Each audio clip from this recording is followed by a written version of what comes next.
Assalamualaikum pemirsa Berita Satu, apa kabar? Kita ketemu lagi dalam She Magazine Sharing and Empowering edisi Ramadan. Jadi kita akan sharing nih, berbagi kisah-kisah seputar Ramadan di Amerika Serikat. Bareng saya Vina Moptadi yang ada di negara bagian Maryland. Dan saya Ian Umar dari apartemen saya di Washington DC. Apa kabar? Semoga sehat semua dan Amin. Ramadannya berjalan dengan lancar. Amin. Dan Ramadan ini seperti yang kita selalu bahas adalah waktu yang tepat untuk berbagi. Ternyata pemahaman ini juga sama dengan pemahaman dari Wakil Presiden Amerika Kamala Harris. Around the world, Muslim families are taking time to help those who need it most, and to reflect on the blessings that come with faith. Gatherings held to break the daily fast are filled with love, community, and nourishing food. And like last year, this Ramadan is going to feel different with online iftars and virtual worship. But next year, President Joe Biden looks forward to opening the White House once again to celebrate Eid and the mark of the end of the holy month. Jadi tahun depan akan ada perayaan Idul Fitri di Gedung Putih bareng Presiden dan Wakil Presiden Amerika, dan tentu saja akan mengundang sejumlah perwakilan dari komunitas Muslim di Amerika Serikat. Baik pemirsa, She Magazine seperti biasa kita awali dengan beberapa prestasi perempuan di mancanegara. Puluhan perempuan Irak goes mengelilingi kota tua Mosul yang hancur akibat serangan ISIS. Marathon sepeda perempuan tersebut bertujuan mengajak lebih banyak perempuan dan anak perempuan bersepeda. Claudie Haignier, perempuan pertama Prancis yang ke antariksa, mendorong lebih banyak perempuan muda untuk mengikuti jejaknya. Claudie mengajak para perempuan untuk mengikuti seleksi Badan Antariksa Eropa bulan Mei. Sebuah sekolah di Al-Ula, Arab Saudi, kini menjadi pusat kesenian. Inisiatif itu bertujuan membantu menyalurkan bakat 60 perempuan muda dalam bidang kerajinan tradisional seperti perhiasan, keranjang, tekstil, dan lain-lain. She Magazine Sharing and Empowering. Berbisnis sambil memberdayakan kelompok marginal. Itulah sesuatu yang dilakukan oleh seorang perempuan di Indonesia bernama Tamara Wu dalam beberapa tahun terakhir. Ia mendirikan usaha fashion dengan nama Liberty Society yang tidak hanya peduli terhadap lingkungan, tapi juga memberdayakan para pengungsi yang ada di Indonesia.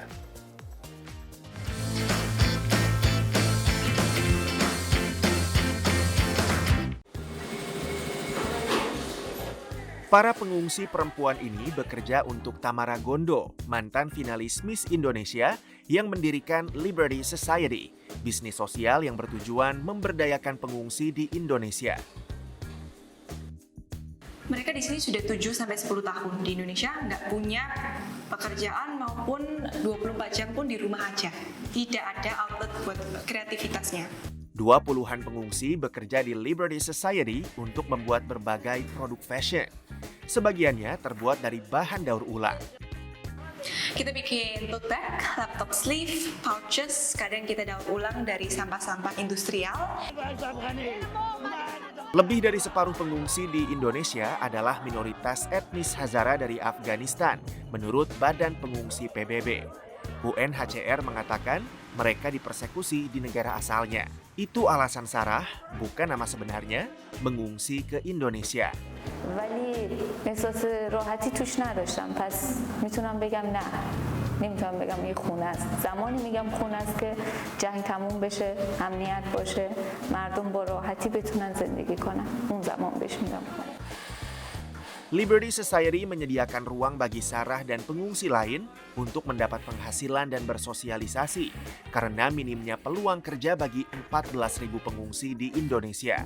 اینجا یه محیطی بود که کمکم کرد که از این خیالات یا از فشار زندگی یا از خیالاتی که مثلا در آینده چی میشه نمیشه چه وقت از اینجا میریم یا نه دور باشم.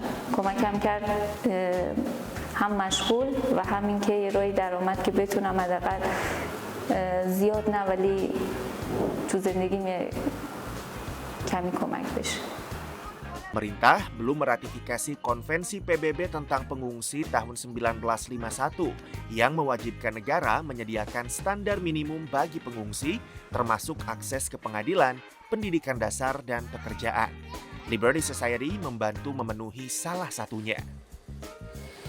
Kesulitannya membangun ini adalah sesuatu bukan charity, karena kita mau mereka menjadi agent of change mereka sendiri, how they can be independent, agar hasilnya pun bukan orang membeli, bukan karena mereka kasihan, tapi memang betul karena mereka punya skills itu kelihatan untuk para publik dan diapresiasi. Penempatan pengungsi mencapai titik terendah semasa pandemi. Menurut laporan UNHCR 2020, hanya 57 dari 14.000 pengungsi di Indonesia yang telah dimukimkan. Untuk Randy Wicaksana, saya Rifan Dwi Astono, tim VOA. Bagus sekali pesannya ya, appreciate the story behind a brand. Dengan kita sebagai konsumen memiliki pengetahuan tentang apa saja bahan-bahannya, dari mana sumbernya, siapa saja yang mengerjakannya, dibayarnya layak apa enggak, dan lain-lain. Ini membuat kita sebagai konsumen yang pintar, yang pandai dalam memilih produk yang tepat bagi kita. Baiklah pemirsa She Magazine, jangan kemana-mana karena setelah break ini kita akan melihat proses vaksinasi di masjid di Amerika. Jangan kemana-mana.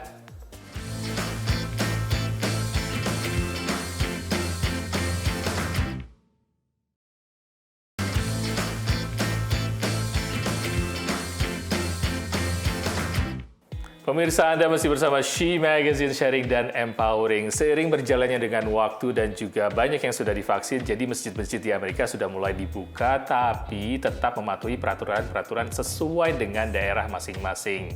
Betul sekali. Di beberapa masjid di Amerika ada yang membuat peraturan, misalnya karena kapasitas terbatas, hanya yang laki-laki saja yang boleh sholat tarawih. Di masjid lain memperbolehkan laki-laki dan perempuan, tapi jumlahnya dibatasi. Nah, kita akan melihat bagaimana cara dua masjid di Amerika ini mengoperasikan fasilitasnya selama bulan Ramadan.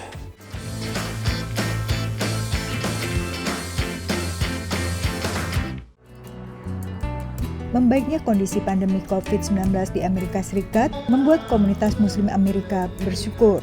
Ramadan tahun ini mereka bisa kembali sholat 5 waktu dan sholat taraweh di masjid selama bulan Ramadan, mengikuti aturan pembatasan sosial masing-masing Pemda. Imam Center Masjid Diaspora Indonesia di Silver Spring, Maryland misalnya, mengikuti aturan pemerintah Montgomery County. Aturan pemerintah setempat telah mengizinkan semua rumah ibadah meningkatkan kapasitas untuk sampai dengan 50%. Insya Allah kami akan melakukan taraweh dengan kapasitas 50%, kemungkinan sekitar 200 orang. Tentunya tetap dengan mengikuti protokol kesehatan seperti distancing, pakai mask, dicek suhu temperatur. Tahun lalu pada awal pandemi, kegiatan Ramadan Imam Center dan masjid-masjid lain di Amerika Serikat berlangsung virtual atau bersama keluarga saja di rumah. We didn't have our in-person last year, for Ramadan. It was all virtual. So we actually had to cancel Tarawih prayers. I mean, at that time, of course, we had no idea what was going on. You didn't even know that outdoor was safer, or things like that, right? So no, everything went virtual last year.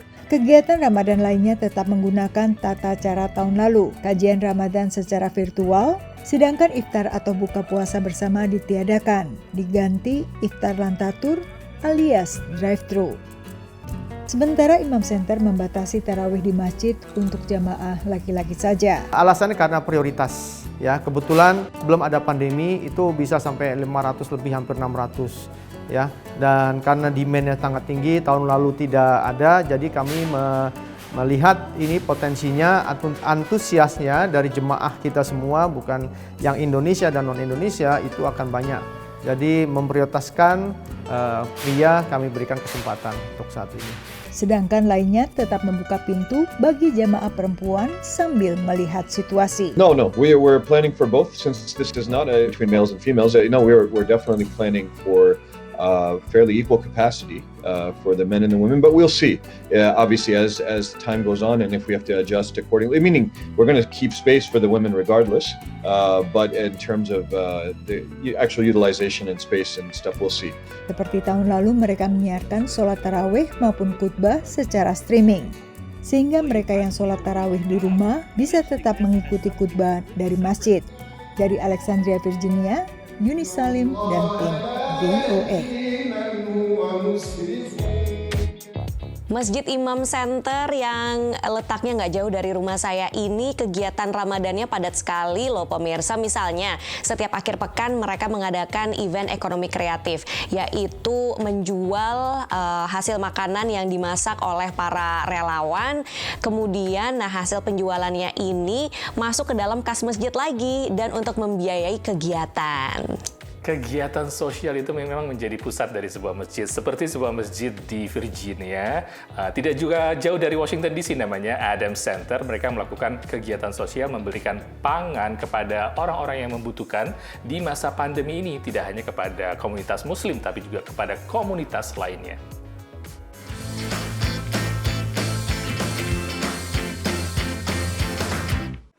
Kesulitan ekonomi akibat pandemi COVID-19 juga dirasakan banyak keluarga di Amerika. Banyak organisasi yang secara langsung memberikan bantuan kepada masyarakat, diantaranya Adams Center, masjid dan salah satu pusat komunitas muslim terbesar di area sekitar Washington DC, berlokasi di kota Sterling, negara bagian Virginia. Syed Ashraf, pengurus Adams Center, mengatakan, So our target is to serve more than 1,200 families, around 1,500 families today. So we have started doing it from the noontime itself. So first we distributed to the different organizations in this area, different mosques, churches, and we provided them in bulk. So after 3 p.m. we opened it up for the general public, and it is for the community at large. The Muslim community, the Hispanic community, and any community who needs help at this point of time, and especially when we are going through this pandemic. Dibutuhkan 2 truk untuk mengangkut bantuan ke Adams Center ini. Di sebelah kanan saya, truk yang mengangkut 2.000 box, sementara di belakang saya ini 966 box yang berisi bahan-bahan kebutuhan pokok sehari-hari. donasi datang dari berbagai organisasi swasta dan masyarakat yang ingin berbagi, di mana bantuan tersebut disalurkan secara rutin oleh Pusat Komunitas Muslim yang berdiri sejak tahun 1983 ini. Pengurus lainnya dari Adams Center, Ihsan Baik, mengatakan, We serve in the Ramadan about 8,000 families. We feed them, and every 2 weeks we are providing them with the groceries. Alhamdulillah, it's going very well. Also, we are planning to do a COVID-19 test. It's a free drive-in COVID-19 test. So inshallah, anybody can come, drive through, they do with the swab. 100 sukarelawan, diantaranya remaja, bergabung dalam kegiatan ini. It's a good thing to do, and plus I'd rather be with my friends doing something all together. Exactly. I find it fun to be like with my friends, helping out, just engaging with the community. I think it's really helpful for the community and for the people who like need items and stuff. Help them out. Seorang penerima bantuan bernama Maria mengatakan, I think that's wonderful to us and helpful. Selain dibagikan bahan kebutuhan pokok, juga ada goodie bags untuk anak-anak yang merupakan sumbangan dari masyarakat sekitar. Koordinator sukarelawan, Sister Nausin, mengatakan, Our volunteers, they made those goodie bags, and we really appreciate all the volunteers. They were from Mormon churches and from other congregations. They came. Dari Sterling, Virginia, Irfan Ihsan, Ronan Zakaria, dan Alam Burhanan, VOA. Aksi kegiatan sosial ini memang sesuai dengan semangat Ramadan, yaitu kita selalu berbagi. Nah, kita masih akan terus berbagi ataupun sharing cerita-cerita tentang Ramadan di Amerika dan juga Muslim di Amerika. Habis ini kita akan cerita soal vaksin. Oke, makanya jangan kemana-mana, tetap di She Magazine.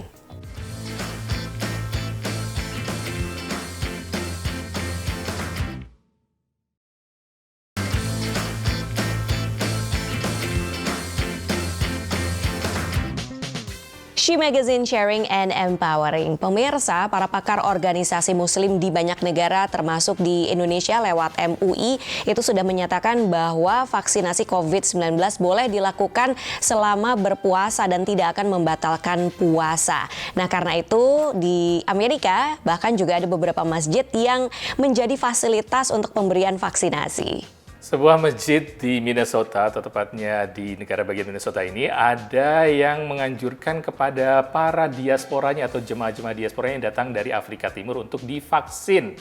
Dan para ulama lokal setempat mengatakan vaksin ini kewajiban karena menyelamatkan nyawa.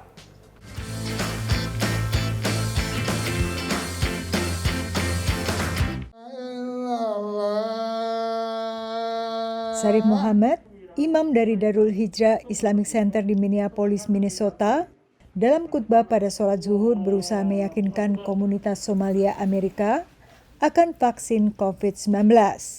Bekerja sama dengan tenaga medis, masjid ini pun menjadi klinik vaksinasi. And we are trying to put the faith and the healthcare together. And when the people see and the community see their mosques, the mosques they come and pray, we also hold a vaccine. Ini adalah bagian dari upaya nasional pemerintahan Joe Biden melibatkan pemuka semua agama. Diharapkan upaya ini meningkatkan kesadaran vaksinasi, terutama di antara warga etnis minoritas. Unfortunately, many who could most benefit because they are at highest risk of serious and even life-threatening infections are still holding back. Houses of worship are houses of hope. Dalam beberapa tahun terakhir, komunitas Somalia tak luput dari pesan-pesan anti-vaksinasi hingga teori konspirasi. Ada sejumlah teori konspirasi terkait vaksin, di antaranya teori bahwa vaksin campak, gondok, dan rubella menyebabkan autisme. Teori yang disangkal ahli medis. Sedangkan teori seputar vaksin COVID-19 bahwa vaksin itu tidak akan membantu, sebaliknya justru membahayakan tubuh. Para pemimpin agama kini mencoba melawan gelombang baru teori konspirasi terkait vaksin COVID. Sido Sarif yang baru saja mendapatkan vaksin pertamanya sependapat. Oh, this virus is serious. Any Muslim, you need, please, this is a requirement to take this shot. Don't listen all this conspiracy that people talking about. This is kind of medicine. Islam is not against any medicine. Organisasi sosial yang terlibat dalam program ini mengatakan para imigran perlu melindungi satu sama lain dengan mendapatkan vaksinasi. And the immigrant community in particular, we grow up in multi-generational households. And so to protect one another, we must wear our masks like we are today, and we must also get vaccinations. Di Amerika Serikat secara keseluruhan, lebih dari setengah dari semua kasus COVID dan hampir setengah dari 550.000 kematian di negara itu terjadi di antara orang keturunan Afrika dan Amerika Latin, menurut Pusat Pengendalian dan Pencegahan Penyakit. Dari Alexandria, Virginia, Yuni Salim dan tim VOA. Tidak hanya masjid, tapi juga kampus-kampus dan universitas di Amerika mulai melakukan vaksinasi kepada para mahasiswa karena seiring berubahnya peraturan dari negara bagian masing-masing, anak-anak usia di atas 16 tahun sudah boleh divaksin. Makanya kampus-kampus ini mengajak ya para mahasiswanya untuk ayo cepetan vaksin sebelum liburan musim panas yang akan dimulai pada bulan Mei tahun ini. Kita lihat liputannya dalam tayangan yang berikut ini.